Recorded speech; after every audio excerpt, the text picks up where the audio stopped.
Okay. Hey everyone, I'm Janet B. I'm recovered from compulsive eating and bulimia. So imagine this.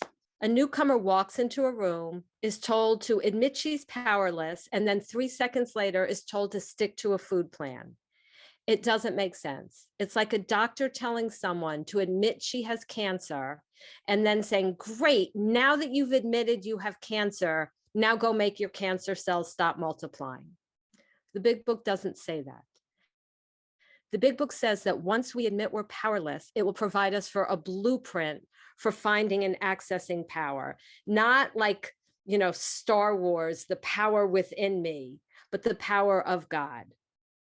And that power will result in a change to our lives so that by the time we're through these steps, we have a personality change sufficient to overcome compulsive eating, a personality change that's so strong that we're like different people. We lose interest in selfish things, become interested in our fellows. Our fears fall away. We know freedom, happiness, and peace. So this big book we talk about is really a blueprint for our recovery journey. It gets us from point A, where we're powerless, to point B, where we have power. But again, it isn't my power. It's the power of God. And it's like a pick line of grace going right into my heart and just kicking out the obsession. So what happens? We admit we're powerless in step one. And then step two is the step that says we came to believe a power greater than ourselves could restore us to sanity. Well, practically, like, what does that mean? And what do we do? Do we just get a food plan and move on? Well, that doesn't work because we're powerless. Remember, the book tells us we have no defense against the obsession when it strikes. So we're going to start now. Melissa's going to help me with some reading. We're going to read right from the text. We're going to start the very last paragraph of more about alcoholism. And then we're going to go right into the Finding God text chapters, we agnostics, and then a little bit of how it works. So we are starting on page 43, third paragraph. Okay, great. Once more, the alcoholic at certain times has no effective mental defense against the first drink. Except in a few rare cases, neither he nor any other human being can provide such defense. His defense must come from a higher power. Okay, so we've already talked, or Melissa's talked about how to find God, right? We're talking about that. But now we're talking about, like, why do we even need to find God in the first place? Like, why is it so important? And this tells us we have no effective mental defense against the first compulsive bite. There's a disconnect in my brain that when I go to reach for a bag of this, or, and say, I'm just going to have one, or a bite of this and say, I'm just going to have one, my brain doesn't remember that I'm unable to stop at one. So even when I honestly wanted to stop, I couldn't stop eating compulsively. So if we don't have a mental defense, we need a different kind of defense, right? And that the defense that our big book talks about is a spiritual defense. It says our defense must come from a higher power. So the group can't protect me. My own brain can't protect me. That it's talking about a higher power, capital H, capital P, meaning God. But again, how do we access this power? And so let's flip the page to the very beginning of We Agnostics, where it starts answering these questions. Okay, page 44 says, in the preceding chapters, you have learned something of alcoholism. We hope we have made clear the distinction between the alcoholic and the non-alcoholic. If, when you honestly want to, you find you cannot quit entirely, or if when drinking you have little control over the amount you take, you are probably alcoholic. If that be the case, you may be suffering from an illness which only a spiritual experience will conquer. Okay, so wanting to stop, but being unable to defines an addict, right? People used to say about me, because I had like 50 different sponsors and I spent about 7 years in OA before I recovered. People would say, well, she doesn't want to stop. I wanted to stop more than anything, but I couldn't. And that's what defines an addict, wanting to stop, but being unable to. And our book tells us the solution to addiction is a spiritual experience. Now, we throw that term spiritual experience around a lot, but what exactly is it? So the big book gives us a pretty robust description back on page 25. The great fact is just this, and nothing less, that we have had deep and effective spiritual experiences which have revolutionized our whole attitude toward life, toward our fellows, and towards God's universe. The central fact of our lives today is the absolute certainty that our Creator has entered our hearts and lives in a way which is indeed miraculous. He has commenced to accomplish those things for us which we could never do by ourselves. So a spiritual experience is not having more serenity or feeling less resentful or really even having a vision of God. That may be some kind of spiritual experience, but it's not the kind that our book is talking about. The kind of spiritual experience that the big book is talking about always, 100% of the time, results in recovery from alcoholism or, for us, compulsive eating. So if a person hasn't stopped eating compulsively, they haven't had the kind of spiritual experience the big book talks about, or they've had it in the past and eroded it. Often when people say, well, I'm not abstinent, but I have more serenity, what that really is doing is just perpetuating the denial syndrome, right? We didn't come into Serenity Anonymous. We came into, Overeaters Anonymous. But they're talking about really the miracle of God coming in and rewiring our hearts so that we become more and more like Him, so that our priorities become less what we want and more what His priorities are. So how do we get it, right? That's a $64,000 question. Well, first, here's how we don't get it. And so we're back on page 44, the fourth paragraph. If a mere code of morals or a better philosophy of life were sufficient to overcome alcoholism, many of us would have recovered long ago. But we found that such codes and philosophies did not save us, no matter how much we tried. We could wish to be moral, we could wish to be philosophically comforted. In fact, we could will these things with all our might, but the needed power wasn't there. Our human resources, as marshaled by the will, were not sufficient. They failed utterly. So a moral code or a philosophy of life is something that I try to achieve by my own power, by saying, I'll try to be nicer, I'll try to be a better person. Every time I saw the movie Gone with the Wind, I would say, I want to be more like Melanie. Like she was a really nice one. And like within, I don't know, an hour, it's like, yeah, there's no way. I'm not like her at all. I couldn't, on my own willpower, be a better person. I would say I'll just try to live up to this religious standard, this moral standard, but I couldn't because I didn't have the power. Lack of power, that was our dilemma. We had to find a power by which we could live, and it had to be a power greater than ourselves, obviously. But where and how were we to find this power? Okay, this is so important. That first sentence, lack of power, that was our dilemma. Remember, like back to our, middle school science, whenever we wanted to solve a problem, we had to first define the problem. So what's our problem here? It isn't lack of desire or lack of knowledge or lack of a perfect food plan. It's lack of power. So it doesn't matter how hard I try, I can't, right? I have blue eyes. If I tried to turn them brown because I really wanted brown eyes, I couldn't do it. And no one would expect me to. without colored contacts or something, right? If someone has diabetes, the problem is a defective pancreas. As a compulsive eater, my problem is lack of power. Well, that's exactly what this book is about.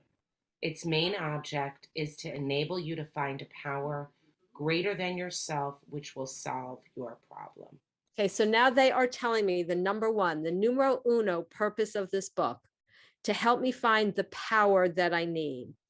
And this sentence gives me my first clues about this power, right? If we don't have a concept of God, this can tell us, right? The sentence, its main object of this book is to enable you to, here it is, find a power greater than yourself, which will solve your problem. So let's play detective and see what clues are here about God, right? We're looking to find God. Let's see what we can find out about God here.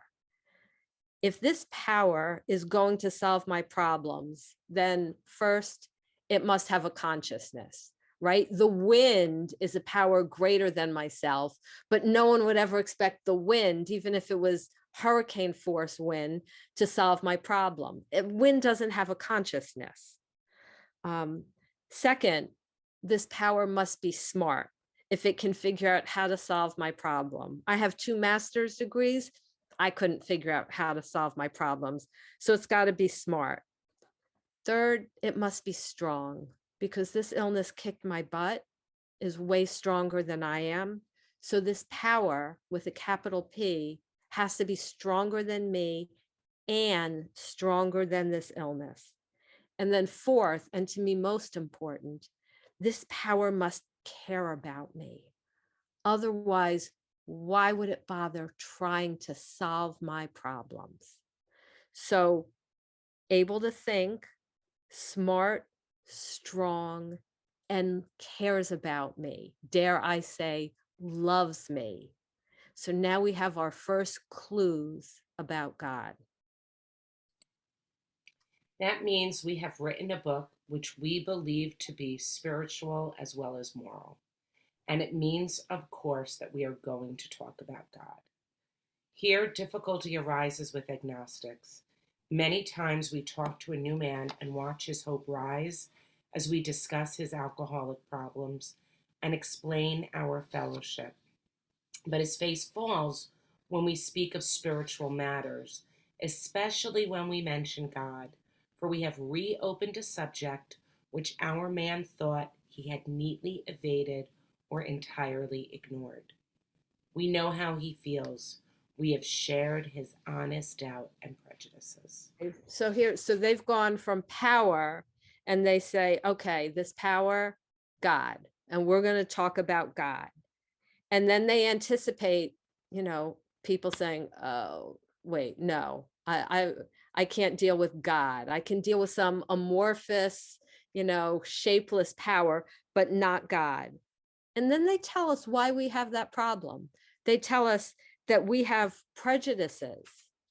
And prejudices are something that block us seeing something, something or someone the way it really is.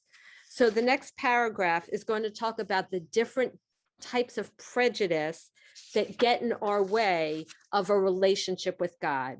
Now, prejudice doesn't just mean thinking less of people who are different race or religion. It's having a preconceived notion about God in this case that blocks us. Some of us have been violently anti religious. To others, the word God brought up a particular idea of Him with which someone had tried to impress them during childhood.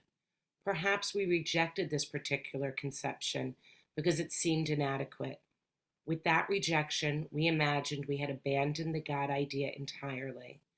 We were bothered with the thought that faith and dependence upon a power beyond ourselves was somewhat weak, even cowardly. We looked upon this world of warring individuals, warring theological systems, and an inexplicable calamity with deep skepticism. We looked askance at many individuals who claimed to be godly. How could a supreme being have anything to do with it all? Okay, so this paragraph gives us 5 impediments to a belief in God, and then there's a 6th one in the next chapter. So what I always do when I'm working with someone is ask them to go through these prejudices and see which apply to them. So the first one, the concept of God I was given as a child is inadequate for some reason. 2, believing in God makes me weak. 3, I can't believe in something or someone that I can't understand. 4, if there was a God, he wouldn't run the universe so poorly. By the way, this is one that Bill Wilson had, right? He said the war, everything he'd seen in the war made him think that if there was a devil, he was the boss. I mean, those are the words he uses on page 11. So that's one that a lot of us have, that if there was a God, why would he allow human trafficking, or, my relative to die of cancer, or whatever we think shouldn't be? That's a prejudice that some of us had, that if there was a God, he wouldn't allow this. And to that I say, just as easily, we could look at people like, I don't know, Mother Teresa, or the time when we were driving and not paying attention and we should have hit that car, but miraculously we didn't. It's like we're quick to use all the bad things as evidence of no God. But how often do we use the good things of evidence of yes, God? So that's a big one that gets in our way. The 5th one, people who claim to believe in God aren't very nice. And to that, I would say, I could tell you that I'm an Eskimo and be really nasty, and then you'd think all Eskimos are really not nice people. But the fact is, the matter is, I'm not an Eskimo, even if I say I am. So if people are saying they're godly and going out, I don't know, robbing banks and killing people, probably best to not use that person as your example of a godly person.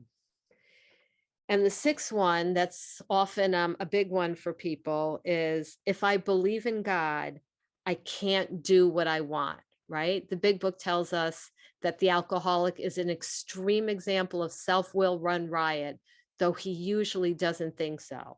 Well, if I really believe there's a God, I can't cheat on my taxes. I can't do all these things that I want to do that I think God wouldn't want me to do. So it's my job, right, when I'm going through the steps and I'm on step 2, to find out the reasons for my disbelief, to look at my prejudices, and to see what's blocking me from believing in God. See, this is where the work is, right? The work isn't just meeting and phone calls. Those things are important, but at its essence, this program requires that we find out what's blocking us from God, because God is our only hope. Yes, we of agnostic temperament, this is on page 46, paragraph 2. Yes, we of agnostic temperament have had these thoughts and experiences. Let us make haste to reassure you.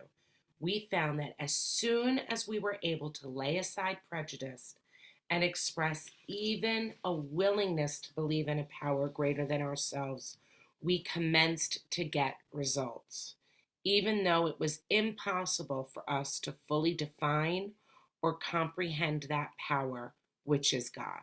Which is God. So this line should forever put to rest the argument that a person's higher power can be a light bulb or a chair or even the group.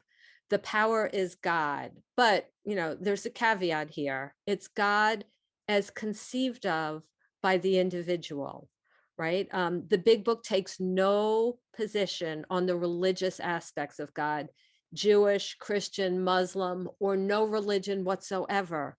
Fine, all included. But this higher power is described in the next paragraph of at least being a spirit of the universe underlying the totality of things, holding this world together. Much to our relief, we discovered we did not need to consider another's conception of God. Our own conception, however inadequate, was sufficient to make the approach and to effect a contact with Him. As soon as we admitted the possible existence of a creative intelligence, a spirit of the universe underlying the totality of things, we began to be possessed of a new sense of power and direction, provided we took other simple steps. Okay, this paragraph is so exciting to me. At one point, I went through the book to see when do we get our first infusion of power, right? Because that's what I need. And here it is. And here's how to know if we've taken a second step. It says, as soon as we admit that it's possible that God exists, we get some results. And what are those results? Power and direction. Power over the obsession with food, and direction, as in what we need to do with our lives. And it says we begin to get this provided we take other simple steps. In other words, provided that we immediately move on. This is where we begin to move from like point A, where we're powerless, to point B, where God gives us power over the obsession. And if this still seems a bit difficult, we can take heart from the following lines on page 46. We found that God does not make too hard terms with those who seek Him.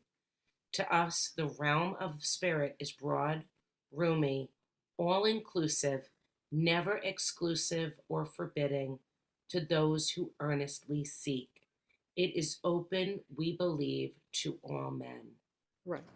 And for those of us whose current conception doesn't work, we can just fire that God. We don't have to keep the conception of God we were given as kids. We are allowed to come up with our own conception. So now we're at page 47, first paragraph. When, therefore, we speak to you of God, we mean your own conception of God. This applies to other spiritual expressions which you find in this book. Do not let any prejudice you may have against spiritual terms deter you from honestly asking yourself what they mean to you. At the start, this was all we needed to commence spiritual growth, to effect our first conscious relation with God as we understood Him. So we are going to have a relationship with God, not just learn about Him, right? This book isn't a class. It's a textbook insofar as its directions, but it's directions about how to get a relationship with God. There's no test at the end of the book. It's about a relationship, not about how much head knowledge about God we can get. Afterward, we found ourselves accepting many things which then seemed entirely out of reach. That was growth. But if we wished to grow, we had to begin somewhere. So we used our own conception, however limited it was. We needed to ask ourselves but one short question. Do I now believe, or am I even willing to believe, that there is a power greater than myself? As soon as a man can say that he does believe, or is willing to believe, we emphatically assure him that he is on his way. It has been repeatedly proven among us that upon this spiritual cornerstone, a wonderfully effective spiritual structure can be built. So according to the big book, being willing to believe gets us the same results as actually believing. We can make a decision to believe it. And as soon as we believe and are willing to believe, we're on our way to recovery. Okay, so we just talked about the prejudices that can block us off from God. And just to make sure we cover all the bases, let's now look at the spiritual cataracts that the book talks about that can block us from seeing God. And on page 55 of the big book, it tells us more about these spiritual cataracts that can block us off from God. So we're at the page 55, the second full paragraph. Actually, we were fooling ourselves, for deep down in every man, woman, and child is the fundamental idea of God. It may be obscured by pomp, by calamity, by worship of other things, but in some form or other, it is there. My favorite sentence in the big book. Deep down in every man, woman, and child is the fundamental idea of God. This paragraph is amazing when we really think about it. They are telling us that when God created me, he put inside me, along with a heart, lungs, kidneys, the fundamental idea of himself. He put that in all of us. He loves us so much that he put the knowledge of himself within us. But just like cataracts can block a person from seeing the world, there are things that give us spiritual cataracts that can block us from seeing God. And these things, the book tells us, are calamity, right? Bad things that have happened to us or those we love. Pomp, which is worship of myself, wanting the sun, the moon, the stars, and the planets to all bow down to me, and everyone to do my will, and everything to go according to my script. That's pomp, worship of myself, and worship of other things, such as a job, money, status, getting married, having children, how our children are doing, what other people think about us. Basically, these things are our idols, and we should ask ourselves always what our idols are, right? What's the thing that if I don't have fill in the blank, I can never be happy?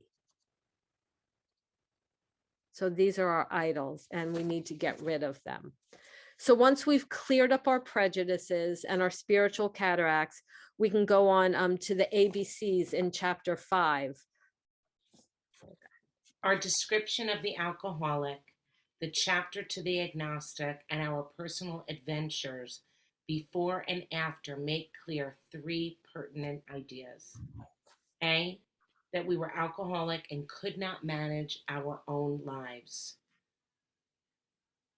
Ask the No, just do B, just read it, B and C. Okay, that probably no human power could have relieved our alcoholism. And C, that God could and would if he were sought. Okay, so we want to go through these ABCs, right? So first, do we believe that we're a compulsive eater and cannot manage our own lives? So if a person says, no, I don't really believe that, well, then it's a step one issue. So before we even get into the nitty gritty about God and surrender to God, we need to go back to step one. But if they say yes, then we move on. Do you believe that probably no human power could have relieved our compulsive eating? Yes, most people, we've tried enough things that that's easy. We can say, yes, I believe that. Then comes the harder one, to believe that God could and would restore me to sanity if he were sought. So here's some things, a way to go about that in a simple way. So let's start with, do you believe that God could restore other people to sanity? Not necessarily you, but other people. And then we have to say, well, yeah, I've seen him do it for other people. So of course he can. Okay, then next, once we're past that, do you believe that God could restore you to sanity if he wanted to? He may not want to, but could he if he wanted to? And then if we're honest, we have to say, well, yeah, he's God. Okay, he could for everyone else. He could for me. But where a lot of us get stuck is that he would, that he will restore me to sanity. And here's some reasons why people generally give for saying, yeah, God could restore me to sanity, but he won't. And here's why. So there's generally 5 reasons someone will give. 1, I don't deserve it because I've done this really bad thing, or I've done some really bad things. You know, specific things we can think of that make us unworthy. And if that's the case, then, you know, just we can be reminded that in the ninth step, we get a chance to fix it all, right? All the founders of this program did things they weren't proud of, and that's why they built an amends part into this. So we get a chance to fix it. That doesn't disqualify us. The second thing is people may say, well, he would help people with cancer because they can't help themselves, but I caused this. And, a couple of things on that. Yes, the big book says selfishness and self-centeredness is the root of our illness. So let's say we believe, yeah, I was so selfish and self-centered. I caused this illness and I deserve it. And therefore, God's not going to help me. I would say, what if you were running across the street and you didn't look both ways and you got hit by a truck and broke both your legs? When the ambulance came, would you say, don't take me to the hospital. Don't take me to an orthopedic surgeon to set my legs. It's totally my fault because I didn't look both ways. And so now I'm just going to have to live with shattered legs for the rest of my life. Guarantee not one of us would do that. But suddenly, right, when it comes to God, I get all high and mighty and on my high horse and, oh, I have to be deserving of God. Otherwise, I can't go to him. And I would say, go to him with the broken legs. Go to him with the spiritually bankrupt soul. It's okay. Number 3, this is similar to the first one. God won't help me. I don't deserve it because I'm just not worthy. So this isn't so much I've done something bad, like I've robbed a bank. This is just this vague feeling of guilt and shame and low self-esteem and unworthiness. And here's what I would say to that. We might be able to find a therapist and pay them a lot of money, and the therapist will sit there and give us lots of reasons why we are worthy. And what I would say to someone is, yeah, maybe you're not worthy. I certainly wasn't worthy. Maybe you're not. Maybe I'm not. But worthiness was never a requirement. Willingness is. This program does not require that we be worthy, that we have good self-esteem, that we've been honorable people, that we have no guilt or shame. It doesn't matter. All that matters, page 58, if you want what we have and are willing to go to any lengths. Doesn't matter if I'm worthy. It matters if I'm willing. The fourth thing, I've tried this so many times before and it hasn't worked. I mean, that was me, right? It took me about 7 years and I think the 51st sponsor finally. And here's what I would say. If I've got my cell phone and I've tried like 100 times to take a picture, switching the wrong button, I'm not going to be able to take a picture. It doesn't matter if I've tried 1,000 times. If I'm pushing the wrong button, I won't be able to take a picture. But then if someone shows me the right button to push, it doesn't matter that I've been unable to take pictures 100,000 times. Suddenly, I can use the camera on my phone. So you may not have been doing it in accordance with the big book before. Now we can start. And the last one, well, God would if I were seeking him, but I'm not sure I'm really seeking him. So that's a legitimate question. We need to determine, are we really seeking him? And what I would then ask someone to do is make a list of what you think you're supposed to be doing that you're not doing. And if someone really isn't doing what she should be, then she will have trouble. And I would remind that person that page 58 says, in order to get the promises of this program, we have to be willing to go to any lengths. So as long as we're willing, it doesn't matter if we've caused this illness. It doesn't matter if we've done some things we're going to need to fix. It doesn't matter if people in our lives have made us feel shamed or unworthy or anything like that. And it doesn't matter if we've tried for 7 years with 50 sponsors. It doesn't matter. So once we get past all that on page 60, it says being convinced. Convinced of what? Being convinced that God could restore us to sanity, could remove this obsession. We're at step 3, which is that we decide to turn our will and our life over to God as we understand him. So at this point, we need to do more than believe in God. We need to surrender to him. But that's step 3, and that's a topic for another workshop. In a nutshell, I guess I would say that what surrender means is I make a decision to do God's will to the best of my ability and knowledge as best I can, and leave the results up to him. So before I close, I'd just like to mention 2 things that might help us to find God. The first is to root out all dishonesty from our lives. God will not, cannot dwell with dishonesty. If we're dishonest, we may as well take a big black magic marker and write the words, "Keep out, God," across our hearts, because he absolutely won't coexist with dishonesty. And the second is to pray. For me, I believe my recovery started with 2 things. First, when I got my 51st sponsor, I made a decision that I was willing to go to any length. And my sponsor did not make it easy on me, but I didn't care. I remember it was like, if I have to crawl on my hands and knees through glass, if I have to move to a different state, I'm going to do it because I'm just out of options. And then I said a prayer.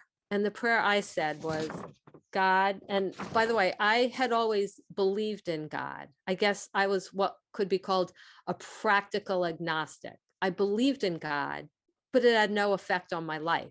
It was just like if someone is a diabetic and believes in the power of insulin, but never injects it, the insulin does her no good. And the fact that she believes insulin can help does no good. But I said a prayer and I said, God, I've always had fixed ideas of what you are like and how to worship you. I'm willing to admit it's all wrong and to start over and let you show me what you're like and how to worship you. And for me, that was the moment when it was like a hand reached into my soul and yanked out the obsession. But for someone who isn't even sure that God exists, I think the prayer can go something like this. Because remember, we always have to be honest with God. We're not going to say, "Oh, God, I believe in you," when we don't, because then what God hears is, "Dear God, I believe in you, but I really don't." So it can go something like this. God, I don't know if you exist. And if you exist, I don't know if you care about me. But if you do exist and you do care, I need some help. And I'll try to do what I think you want me to. The worst that can happen is that there's no God and you're just talking to like some dead air. But I believe there is a really a God, and that a prayer like that can be a catalyst that causes him to spring into action and to whisper to our souls, "I've been waiting for you." I believe, remember, we get our own concept of God, and my personal belief is God created the world in 6 days, took a day off, and then instead of spending the rest of eternity watching Netflix, he spends the rest of eternity launching search and rescue missions for us addicts. And by the way, when we recover, our job is to join him on these search and rescue missions for our friends. So the last thing I want to say is, let's just all clear away our prejudices, our spiritual cataracts, and let ourselves be rescued by a God who loves us madly. And as our book says, it really is true that the age of miracles is still with us. And with that, I pass. Thank you. Wow. Thank you so much. My hand is cramping from all that writing. I'm copying down all these notes.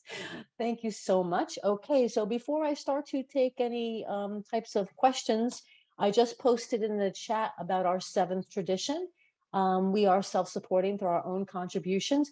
Please help us so that this program does not go away. We are suggesting a $5 donation, and the information on how to do that is in the chat, and it takes no more than 30 seconds. Please help us. Okay, thank you so much, Janet. And we're going to start off with a question from Kate. who's been waiting patiently. Hi, Kate. Go ahead. You're next. Hey, thank you, everybody who helped put this on. It's really helpful to a lot of people, myself included. Janet, I understand in program dishonesty can have kind of an additional meaning. So I understand dishonesty like telling the truth. Does it also mean like accepting reality for what it is? Could you expand on exactly like maybe different forms of dishonesty? Yeah, we're just going to keep it simple, right? So the type of dishonesty they're talking about now is like no lying, no withholding information from people who should have it. So for instance, if someone has a sponsor, and even if the sponsor doesn't say, were you abstinent yesterday? If we weren't, we need to say it, right? So we need to be proactively honest, I would say. And it means no cheating on taxes, no cheating on husbands, that we live an honest life. Okay, so we'll start there. As far as accepting reality for what it is, that's probably we deal with like in the later steps, in the fourth step, when we're looking to see our part, like I'm not accepting reality. But from the get-go, I had a friend in AA, and he said, any alcoholic when he comes around can stop lying and stop stealing. So we'll just keep it simple, right? That like no dishonesty in the kind of dictionary definition meaning. Could it be kind of like doing what we think God would have us do? So Like, or doing the right thing? that I see, I wouldn't call that dishonesty when we don't. I would say that's about surrender. That's Okay. something different. But honesty, like we'll start like real basic: no lying, no stealing, no cheating, Got no it. withholding information from people we know should have it. Okay, cool. Okay, thanks. Thank you. Thank you very much for the question, Kate. Next, we'll hear from Lori. Hi, Janet. Just a couple of things for clarification. You said 5 things and I know what the 5 things were, but what was the title to the 5 things? And the same thing for what the 2 things were for. And then it just explained the ABCs again. Thank you. Okay, so the 5 things are prejudices, right? The book talks about prejudices.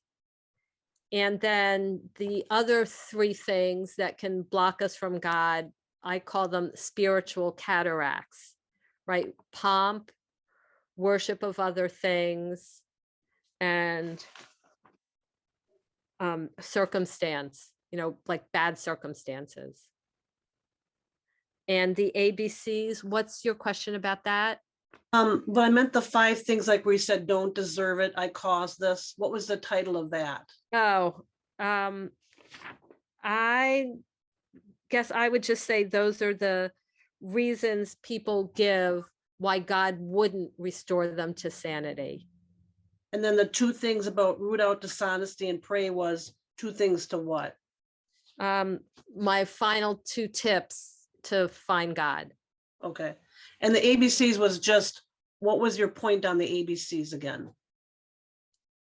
The 3 things on the ABCs. So that's just a way that the book takes people, kind of bridges from step 2 to step 3.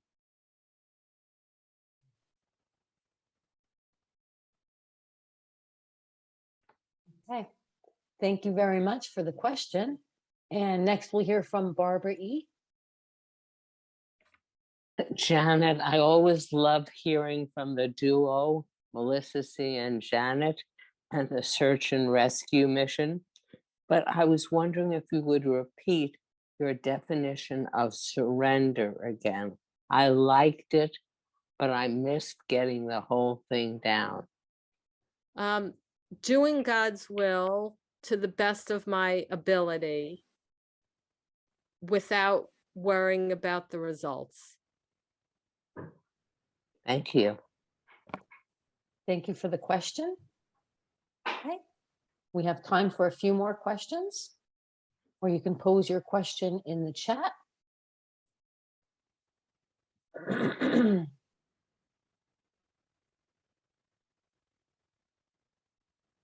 There's a question about Venmo in the chat. If you can just, if they're asking for 4 digits, if you can try to bypass that. I know some people weren't able to get around it, but I'm not sure what the 4 digits are.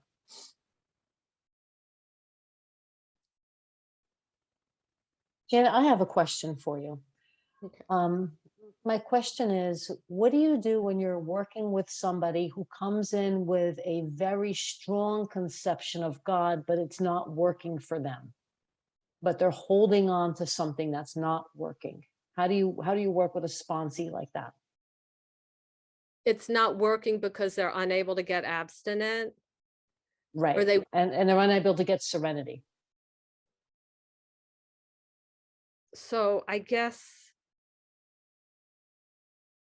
do they want to change their conception? I think they want to get better. So here's what I suggested at one point to someone who realized her conception of God wasn't working, that she had a conception of a punishing God and it wasn't working for her.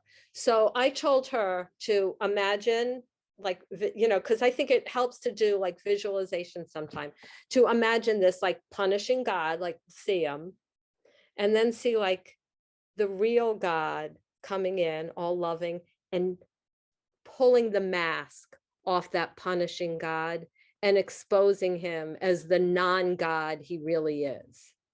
Hmm.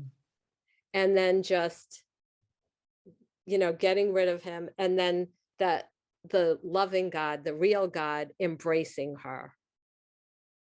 So it may take like some visualization to kind of rewire our thinking. Thank you. Thank you for that. Okay, there's a question in the queue here. It says, how do you personally hear God and what are your daily practices? I now believe, but don't know how to connect. Tips for the beginning would be appreciated. Okay. So I always tell my sponsees from day one, 30 minutes in the morning with God, prayer, meditation, spiritual reading, because this is about developing a relationship. And you can't develop a relationship with someone without spending time with them. So that's what I recommend. For myself, my practice, this is, again, I'm not perfect, but this is what I generally do. I usually like first thing start, there's an app I listen to, it's about 10 minutes. And I find it a good way to, good spiritual app. It's a good way to start my day. It's a Christian app. So if you're not Christian, you may not want to listen to it. It's Lectio 365. And then I typically spend roughly 45 minutes divided between prayer, meditation, and spiritual reading. So my spiritual reading, I'll either like read the Bible or devotional. And I've like looked up devotionals that the founders of AA have read, and I have a bunch of those. So I'll do some kind of spiritual reading, and then I'll meditate on what I've read and asking God what his will is for me for the day, and to give me the strength to carry it out, the power to carry it out, how to help the still suffering compulsive eater. And if there's anything specific on my mind, I'll ask. And then I'll set a timer, put on some background music that sounds spiritual to me, and I'll listen. Because if I'm asking God to direct my day, I need to give him time, right? When I'm not doing anything else except listening for him. And so I have my pen, my journal, and some days I get nothing, and some days I get stuff. And then I pray. So I have some praise in there. Sometimes I'll put on a worship song and sing it. So praise, gratitude, asking for help with things I need help with, and praying for people who I know need help, generally my kids. Not saying they need help more than anyone else, but just because they're my kids. And then I usually end with the Our Father and the St. Francis prayer, and then a prayer for God to just show me throughout the day what my next step will be, and to give me whatever I need to take care of what arises. And that generally takes a solid 45 minutes. Thank you for that question. Okay, we have a few more minutes. Who would like to ask the next question? You can raise your hand if you're on the phone. *9, please, to raise your hand. I'm *9 to raise your hand. I think *6 to unmute. I can also take a question from the queue. Deborah G, go ahead.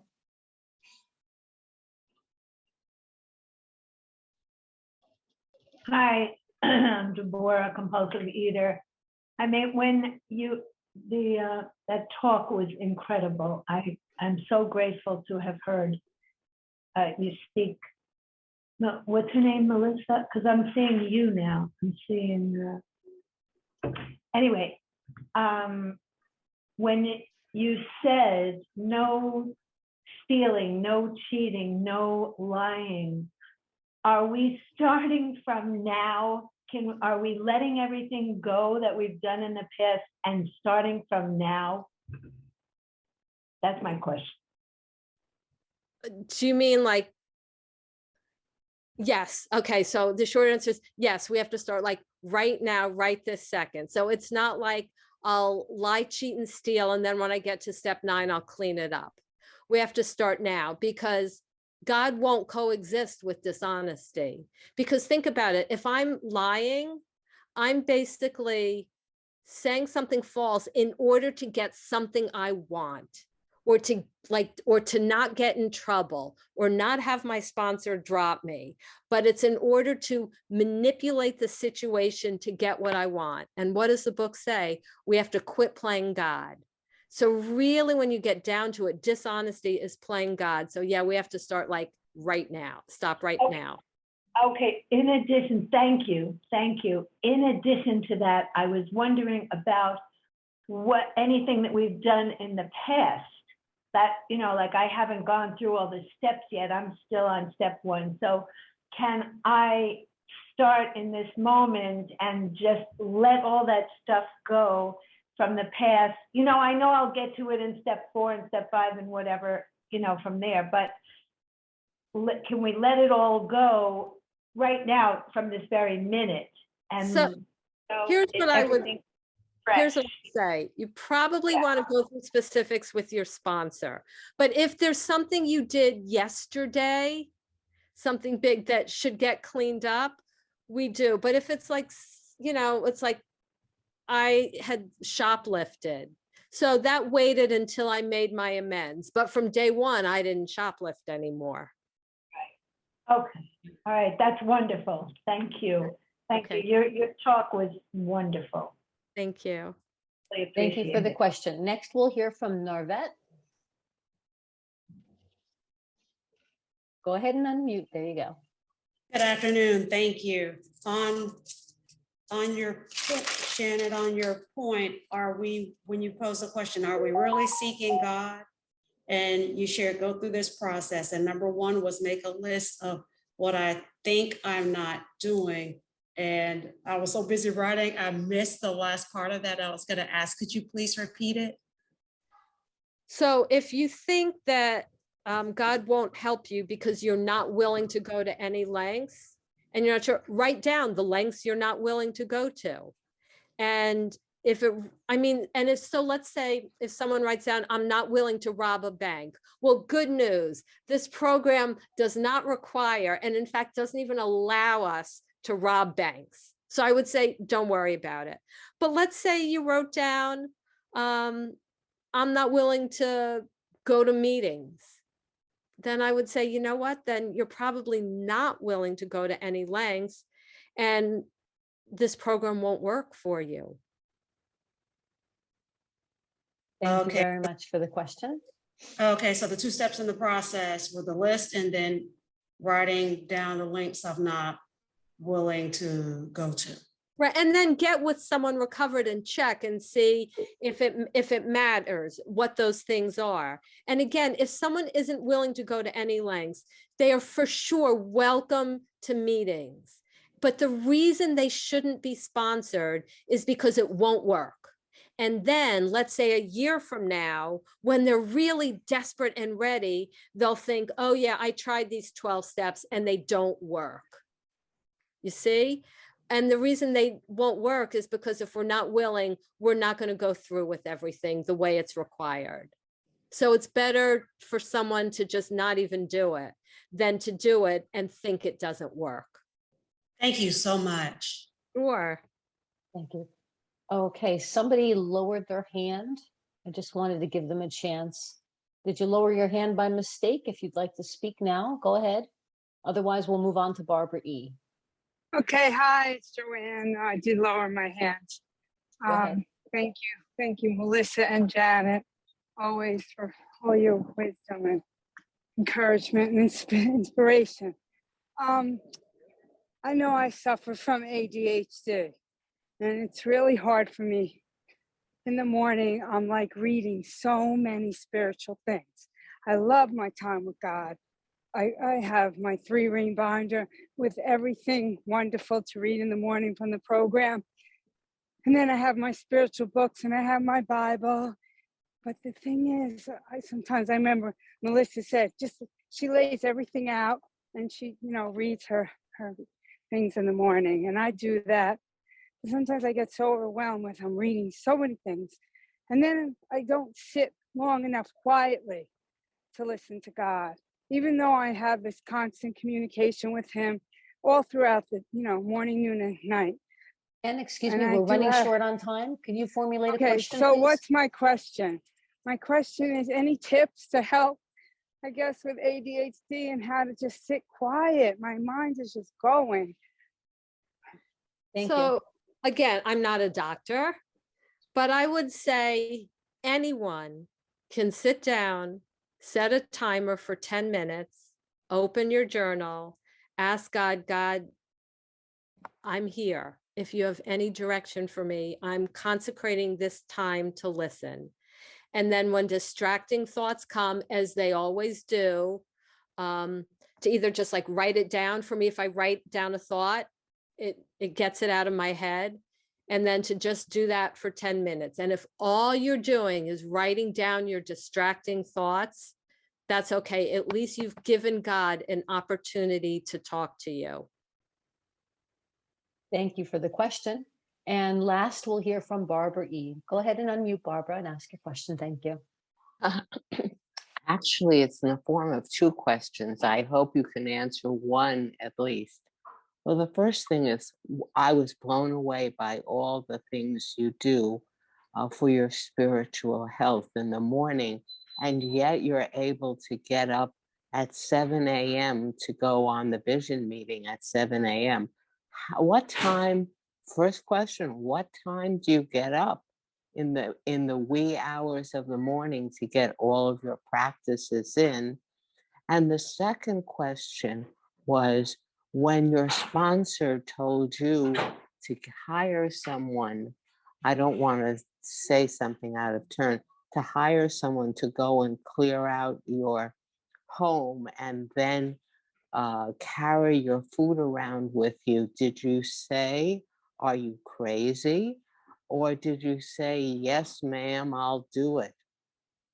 So that's not exactly right. So I had to clear the food out of my house and only keep what I was required for the next day. Now, the things that I was asked to do isn't a requirement that everyone's asked to do. My sponsor actually said they had an intuitive thought to make it difficult for her. And for me, it worked out. So your facts aren't quite on point, but I think what you're asking is, when you were asked to do things that were very difficult for you, did you want to say, are you out of your head? And the answer is no. I was so desperate, and I was so grateful that someone recovered, was willing to help me, that it never occurred to me to say, this is too much, this is too hard. All I did was say thank you. Perfect timing. Thank you so much, everybody, for the questions. And Janet, oh my goodness, thank you so much. That was just incredible. At this time, I'm going to ask Janet if she would please put her contact information into the chat.